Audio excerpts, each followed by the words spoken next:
Lumber Liquidators, Lakewood, California. Kind of a mid-construction. This is our storefront here. So as we come in, we got our 1-hour rated firewall to the lid, separating Glidden's showroom and Lumber Liquidators showroom. A door to the warehouse. This is that structural wall that we're going to keep. So we've got 3 openings, that and then one in the middle. This is the back side of our showroom here. So basically this wall is darn near right down the center of the showroom. We've got the headers up at about 8 feet. We've got 3 P-tacks planned, one in this wall, another in that steel studded wall, and a third one on this side. So the hallway back to the bathroom and office we reframed in so that we could get drywall up to a 13-foot mark. That puts us just above this showcase window. Sales counter designed to go right here. It'll come straight towards me, and then it'll turn on a 90 and go back this way towards the bathroom wall. So there'll be 12 foot of counter space. We've got quad receptacle, and then we've got 3/4 conduit stubbed up above the ceiling to pull in telephone communications. So again, 13-foot ceiling, 3 P-tacks. Drinking fountain will stay. That doorway will go into the office. We've got a large bathroom, his and hers. Relocated closet flange. Relocated the sink back to this wall where it was existing. For some reason, the architect drew it on this opposite wall. Not sure why, but we're fine with it here to meet code. We've got an access panel planned for right here so that we can get above and reach.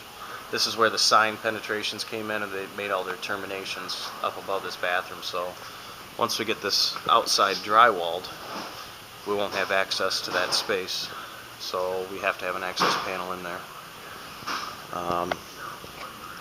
Otherwise, no other outlets figured in for this space.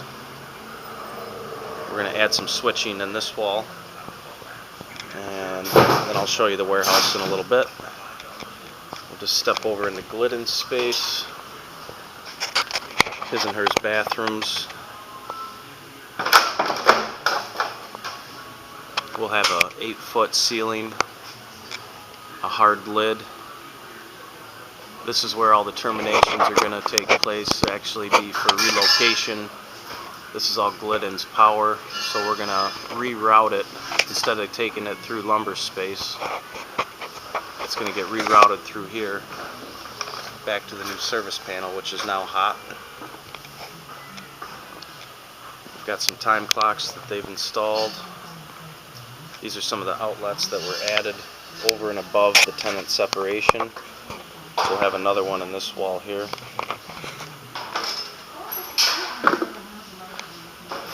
So this is for computers, for paint mixing and such.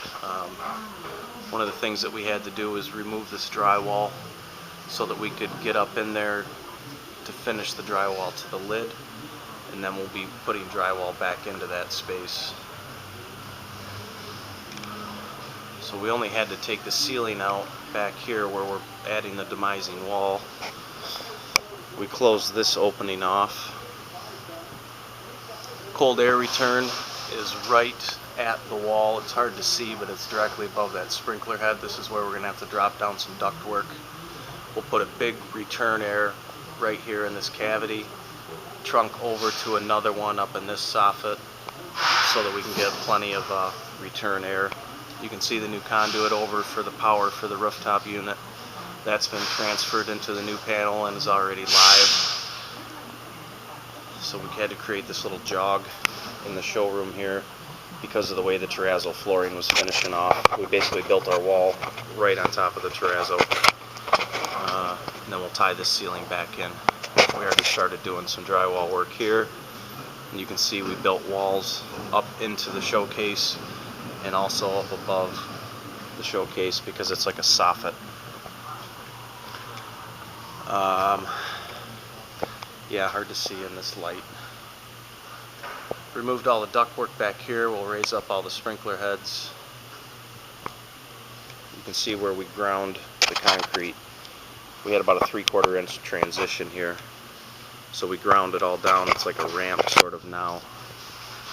At least it won't be such a drastic bounce for the forklift to be driving over it.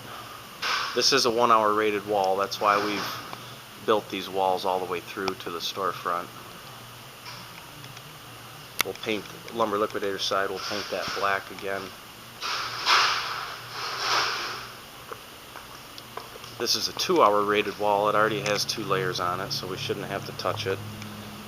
Right here is where they're calling for a new door, fire egress. So this door will go into that opening and it'll swing out with a panic bar. It'll have an exit sign, emergency combo over top of it. I don't have any idea or game plan to drop this heater, and there's another heater up front.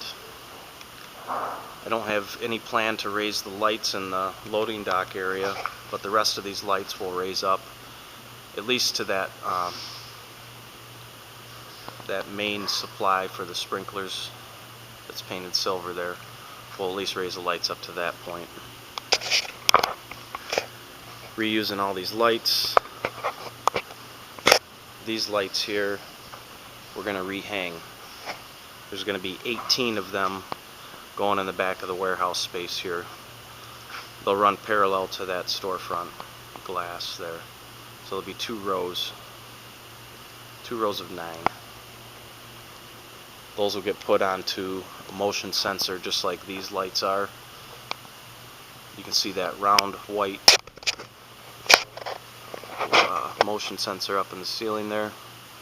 There's quite a few of them, so all these warehouse lights are on motion sensors. Wall penetrations, we're going to find out if we can hard pipe that and not have to do fire dampers. This can stay. It's not going to be used anymore, but it does go underground. This trunk right here was feeding the far end of Glidden, so what we're going to do is relocate this trunk to the back over here. We'll have to make another wall penetration, and where this old unit was abandoned, it was feeding 4 supplies and a return air on Glidden's side over here. So we're going to relocate that trunk over here to refeed the 4 supplies